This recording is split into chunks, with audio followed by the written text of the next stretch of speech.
ஏன்டா டேய் நீங்களாம் திருந்துற மாதிரியே இல்லையா? நான் எத்தனை நாளா சொல்லிட்டு இருக்கேன். என்ன மக்களே, நம்ம எவ்வளவு நாளா சொல்லிட்டு இருக்கோம், வீட்டுல ஒரு மீட்டிங் வச்சாலோ இல்ல டாஸ்க் வச்சாலோ இல்லாட்டினா கிராசரிஸ் எடுக்க போனாலோ எதுக்குனாலும் இந்த சாச்சரா பொண்ணை கொஞ்சம் முன்னாடி விடாதீங்கன்னு சொல்லியிருக்கேனா இல்லையா?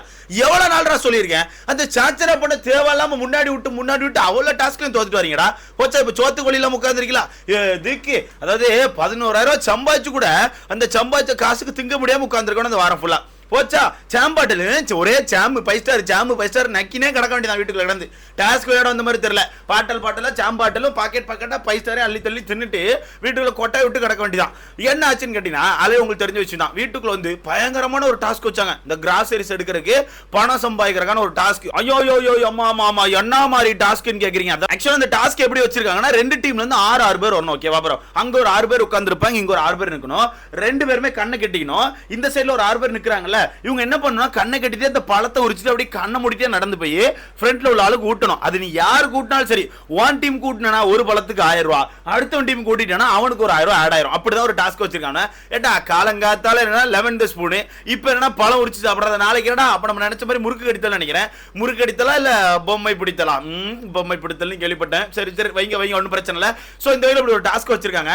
இந்த டாஸ்க்கை ஏதோ ஃபன்னா கொண்டு போனான். ஓகே தான், ஓரளவு ஃபன்னா இருந்துச்சுன்னா பழத்தை வாயில விட சொன்னா ஒருத்தன் காத்துக்குள்ள விட்டுட்டு இருக்கான். காத்துக்குள்ள கழுத்துக்குள்ள விட்டு விளையாண்டுட்டு இருந்தாங்க. ஓரளவு முடிச்சிட்டாங்க, ஓரளவு நீட்டா முடிச்சாச்சு. இல்ல பெண்கள் நீ பாத்தீங்கன்னா 11,000 ரூபாய் சம்பாதிச்சிருக்காங்க. எப்படி பெண்களை பொறுத்தவரைக்கும் 11,000 ரூபாய் சம்பாதிச்சிட்டாங்க. ஆண்களை பொறுத்தவரைக்கும் 6,000 ரூபாய் சம்பாதிச்சிருக்காங்க. இது ஒன்றும் பிரச்சனை இல்லை, நல்ல ஒரு டீசென்டான அமௌண்ட் தான். ஏன்னா ஒரு வாரம் சமாளிச்சிடலாங்கிறது ஒரு டீசென்டான அமௌண்ட் தான். ஆனா எப்பவுமே நமக்கு தெரிஞ்ச விஷயம் ஒன்று இருக்குல்ல, பெண்களை பொறுத்தவரைக்கு ஆர்வ கோளாறு கொஞ்சம் கூட. அது முக்கியமா நம்ம சாச்சனை பொறுத்தவரைக்கு பெண்களை பொறுத்தவரைக்கு எப்பவுமே நல்ல ஒரு கூட்டத்தை போட்டு பயங்கரமா பேசுவாங்க, கடைசியில் சொதப்பிடுவாங்க. அந்த வகையில் அதே மாதிரி மீட்டிங் போட்டாச்சு. பயங்கரமா மீட்டிங் போட்டு ஒரு 4 பேர் உட்கார்ந்து பயங்கரமா பேசிட்டு இருக்காங்க. அதுல சாச்சனா மட்டும்தான், ஐயா நான் ஒலிம்பிக் பிளேயரியா, நாங்கெல்லாம் ஒலிம்பிக்ல அந்த காலத்துல பாத்தீங்கன்னா கிராசரிஸ் எடுக்க போவோம் பாருங்க, ஐயோ என்ன மாதிரி பேசிக்கினே இருக்குப்பா அந்த பொண்ணு, பேசிக்கினே இருக்கு. இதுல ஜாக்லின் ஆப்போசிட்ல இல்ல, நீ விடு, நீ இந்த வாட்டி வேணாம், நான் வேற எல்லாம் ட்ரை பண்ணலாம், நீ விடு, நீ இந்த வாட்டி ஓகே தான், பரவாயில்ல, நல்லா தான் எடுப்பேன், இருந்தாலும் நல்ல சமைக்க விடலாம் அப்படின்னு கேட்டா, ஓ நான் சமைக்க மாட்டேனா, அப்ப எனக்கு சமைக்க தெரியான்னு சொல்றீங்களா,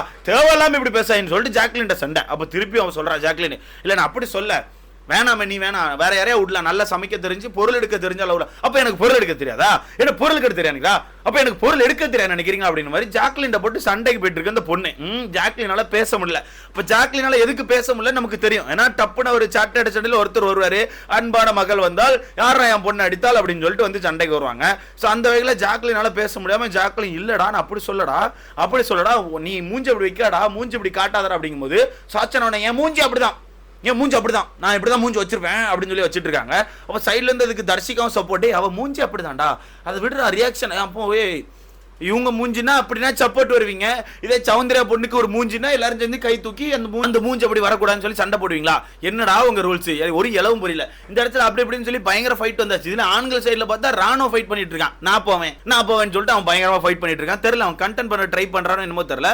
பட் எல்லாரும் சேர்ந்து பயங்கரமா சேர்ந்து ஆப்போசிட் பண்ணி, நீ வேணாம், நீ நாளைக்கு போ, நீ அடுத்த வாரம் போ, போன வாரம் நீ போனல, இந்த வாரம் நீ போக வேணாம், இந்த வாரம் எனக்கு பொருட்கள் வேணும், நம்ம கிட்ட சுத்தமா பொருட்கள் எல்லாமே காலி ஆயிட்டு, ஆனா பொருட்கள் தேவைப்படுது, நீ வேணாம் அப்படின்ற மாதிரி பயங்கரமா ஸ்டாப் பண்ணி வச்சுட்டு ஆண்கள் அணி யார் 3 பேர் போறானா, நம்ம முத்துக்குமரன், விஜய் விஷால், அப்புறம் தீபக், இந்த 3 பேரும் போறாங்க. பெண்கள் அணியை பொறுத்தவரைக்கு அன்சிதா, ஜாக்லின், அப்புறம் நம்ம சாச்சனா போறாங்க. இல்ல சாச்சனாக்கு தனியா ஒரு 4,000 ஃபர்ஸ்டே கொடுத்துட்டாங்களாம். இப்ப நம்ம கிட்ட ஒரு 11,000 இருக்கு, அதுல நீ 4,000 எடுத்துக்கோ, அதுக்கு என்ன வேணுமோ எடுத்துக்கோ அப்படின்னு மாதிரி சொல்லிட்டாங்க போல. அதுல சில பல பொருட்களும் சொல்லியிருக்காங்க, இந்த பொருட்கள் எடுக்குன்னு. ஆனா அந்த பொண்ணு அங்க போனதுல இருந்து 5 ஸ்டார் மாமா, 5 ஸ்டாருங்க மாமா அப்படின்ற மாதிரி அந்த பொண்ணு சாக்லேட்டே தேடிட்டு இருக்கு. எனக்கு ஒண்ணு புரியல ப்ரோ, இவங்களா சாக்லேட் செத்தவங்களா இல்ல இந்த வீட்டுல உண்மையா சாக்லேட் கிடைக்கல, நேத்தானே கிடைச்சிருக்கு. சுகர் உங்க அவ்வளவா சுகர் கிரேவிங், சுகர் ஒரே சுகர் தான். இதுல நேத்து தானே உங்க அப்பா கொடுத்து விட்டாரு, பாக்கெட் உங்க அப்பா கொடுத்து விட்டாரு, அது சாப்பிட்டாச்சு. அப்புறம் என்ன திருப்பி அங்கிட்டு போயிட்டு சொதப்பியாச்சு நண்பர்களே. இதுல பிக் பாஸ் செம்ம ட்விஸ்ட் வச்சிருக்காரு. என்ன உள்ள போனேன்னு ஒரு ட்விஸ்ட் வச்சாரு. இந்த வாட்டி நான் பஸ்ஸர் அடிக்க மாட்டேன், உங்களுக்கு கொடுத்த அமௌண்ட்டுக்கு நீங்க பொறுமையா பொருள் எடுங்க, ஒரு குறிப்பிட்ட நேரம் எடுத்துக்கிட்டு பொருள் எடுத்து முடிச்சுட்டு சொல்லுங்க நான் பஸ்ஸர் அடிக்கன்னு சொல்லி விட்டா இவங்க ஒரு 1 மணி நேரம் தாண்டி எடுத்துக்கினே இருக்காங்க. 2 டீமே தப்பு பண்ணியாச்சு, 2 டீமும் பயங்கர மிஸ்டேக். இதுல ஆண்களை பொறுத்தவரைக்கு தீபக் பயங்கரமான மிஸ்டேக் பண்றாரு போல. ஏன்னா கரெக்டான பொருட்கள் எடுத்திருக்காரு, எடுத்த பிறகுமே உட்காந்து மாத்திட்டு இருந்திருக்காரு. அப்ப விஜய் விஷால் அவனுக்கான பொருளை கரெக்டா எடுத்த பிறகும் தீபக் அவருக்கான அமௌண்ட்டை தாண்டி பொருட்கள் எடுத்துட்டு நம்ம விஜய் விஷாலுக்கான பொருளை போட்டு கம்மி பண்ணிட்டு இருந்திருக்காரு. அதுல விஜய் விஷால் டென்ஷனா நின்றுட்டு இருந்தான். பட் இருந்தாலுமே ஆண்கள் ஓரளவு சமாளிச்சிட்டாங்க. ஏன்னா முத்து கால்குலேட் பண்ணிட்டு இருந்தா 3 பேருமே ஓரளவு கால்குலேட் பண்ணி எடுத்துட்டாங்க.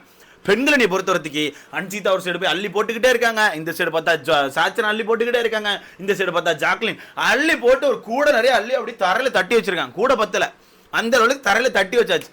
ஏய் 11,000 கொடுத்தா 11,000 உள்ளதான் எடுக்கணும், கொஞ்சமாச்சும் உள்ள வர வைக்கணும். அது 11,000 ரவுண்ட் பண்ண ட்ரை பண்ணக்கூடாது, அப்போ நக்கின்னு போயிடும். அந்த கதை தான் நடந்து போச்சு. உங்க 11,000 எடுத்துடலான்னு சொல்லிட்டு முக்கிய எடுத்து போட்டுட்டே இருக்காங்க. இல்ல பிக் பாஸ் டென்ஷன் ஆகி நான் பஸ்ஸர் அடிக்க போறேன்னு சொல்லிட்டாரு.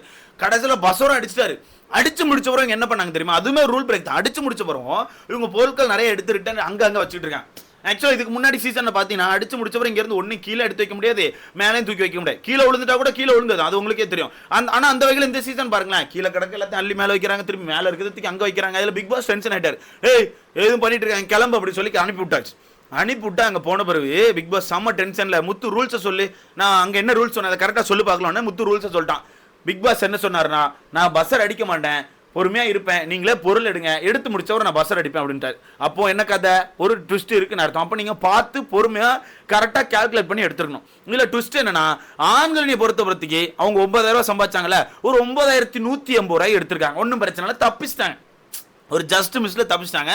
இருந்தாலுமே பிக் பாஸ் ஒரு வார்னிங் கொடுத்துட்டாரு. பெண்களை பொறுத்தவரைக்கு 11,000 12,000 தாண்டி போயிட்டு அப்ப நக்கின்னு போச்சா, முடிஞ்சவரை சொல்லிட்டாரு. ஏன்டா இப்படி பண்றீங்க, ஏடா உங்களுக்கு ஒரு டாஸ்கே விளையாட தெரியாதா, ஒரு டைம் கொடுத்தா கூட உருப்படியா விளையாட தெரியல, நீங்களா எதுக்கடா விளையாட வரீங்க, உண்மையாவே இந்த வீட்டுக்குள்ள நீங்க விளையாடவே இல்லடா, வேஸ்டா, நீங்களா தெண்டா அப்படின்னு மாதிரி செம்ம டென்ஷன் ஆயிட்டு. ஆல்ரெடி இன்னைக்கான எபிசோட்ல மத்தியானம் கூட வச்சு வரட்டிருப்பாரு போட்டு. ஏன்டா ஒரு ரூல்ஸை கூட மதிக்க மாட்டீங்க, டிசிப்ளினா இருக்க மாட்டீங்க, உங்களெல்லாம் வச்சு நான் எப்படா மேய்க்கிறதுக்கு, இதுக்கப்புறம் நீங்க ஒழுங்கா இல்லைன்னா நான் ஒழுங்கா பேச மாட்டேன், நான் வேற மாதிரி பேசுவேன்னு சொல்லிட்டு அவர் ஆல்ரெடி கோவத்துல தான் பேசிட்டு இருந்திருப்பாரு. ஓகேவா?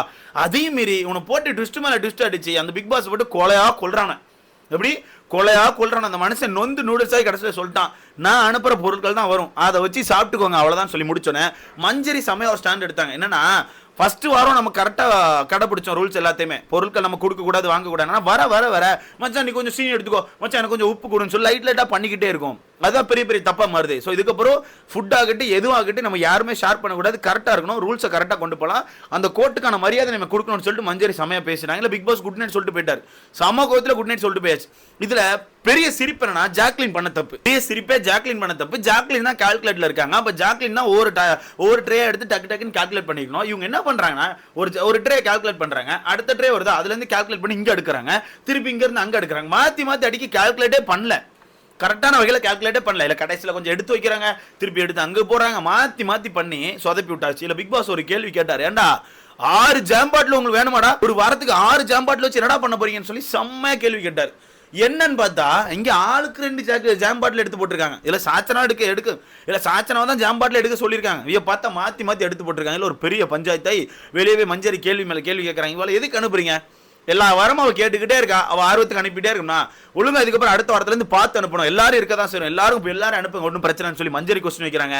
இல்ல கடைச்சு போச்சுன்னு சொல்லி சௌந்தர்யா கேப்ல ஒரு கடை வெட்டி சௌந்தர்யா ஒரு கோல் பண்ணிட்டு இருக்காங்க. இந்த மாதிரி மாத்தி எல்லாரும் அடிக்க ஆரம்பிச்சாச்சு. இல்ல அன்சிதா செம்ம டென்ஷன் ஆயிட்டா. அன்சிதா போய் குறை சொல்லிட்டு இருந்தா சாச்சனா ரெஸ்ட் ரூம்ல நின்றுட்டு இருக்கும்போது அன்சிதாக்கு தெரியாது நினைச்சு குறை சொல்லிட்டு இருக்கா. இல்ல அன்சிதா அதை பார்த்துட்டா. ஓகே, அன்சிதா கேட்டுட்டு தான் அன்சிதா பிடிச்சி வரட்டுட்டா, நீ தான் ஜாம போட்டு எடுத்து போட்டு தடவி சாப்பிட்டுட்டு இருக்க, ஒழுங்கா இருந்துக்கோ, இதுக்கப்புறம் பொருட்கள் முக்கியம். போன வாரம் நாங்க அவ்வளவு கஷ்டப்பட்டிருக்கோம் அந்த டீம்ல, சரி இங்க நல்லா சாப்பிடலான்னு பார்த்தா இப்படி சொதப்பி வச்சிருக்கீங்க, என்ன நினைச்சிட்டு இருக்கீங்கன்னு சொல்லி பூரா பயிலும் வெடிச்சு மல்லாக்க படுத்தாச்சு. இல்ல ஜாக்லின்னா ஒரு நாடகத்தை பட்டாச்சு, எனக்கு தலைவலிக்கப்பா, அப்போ தலைவலிக்கு படுத்தாச்சு. மொத்தத்துல சொல்லி முடிச்சு விட்டாங்க. நான் தான் திரும்ப சொல்றேன்ல, அந்த பொண்ணு எப்ப அந்த பொண்ணு உண்மையாவே எனக்கு தெரியலப்பா, எனக்கு என்னன்னு தெரியலங்க. இது எல்லா கேமே ஆடி இருக்கேன், எல்லா கேமும் பெரிய ப்ரோ மாதிரியே பேசுதுப்பா, எதுக்கு இருந்தாலும் இன்னொரு ஆள் வழி விடலாங்க. ஒரு சில கேம் நம்ம போகலாம், ஒரு சில கேம் நீங்க போங்கன்னு சொல்லி என்கரேஜ் பண்றது விட்டு எல்லா கேமுக்கும் நாம அந்த காலத்துல எதுக்கு இடத்துல இப்படி இருக்கு ஜோலி முடிச்சு விட்டாச்சு. இப்ப பெண்கள் மொத்தமா மல்லாக்கப்படுத்திருக்கு, ஆண்களி தப்பிச்சிட்டாங்க, ஒருவேளை தப்பிச்சிட்டாங்க. பட் இருந்தாலுமே பார்க்கலாம், நைட்டுக்குள்ள சண்டைகள் வரும். நாளைக்கு இன்னும் மிகப்பெரிய சண்டை ஒன்று இருக்கு, அது என்னன்னு சொல்லி அடுத்தடுத்த வீடியோல உங்கள்கிட்ட அறிவிக்கிறேன், பார்க்கலாம்.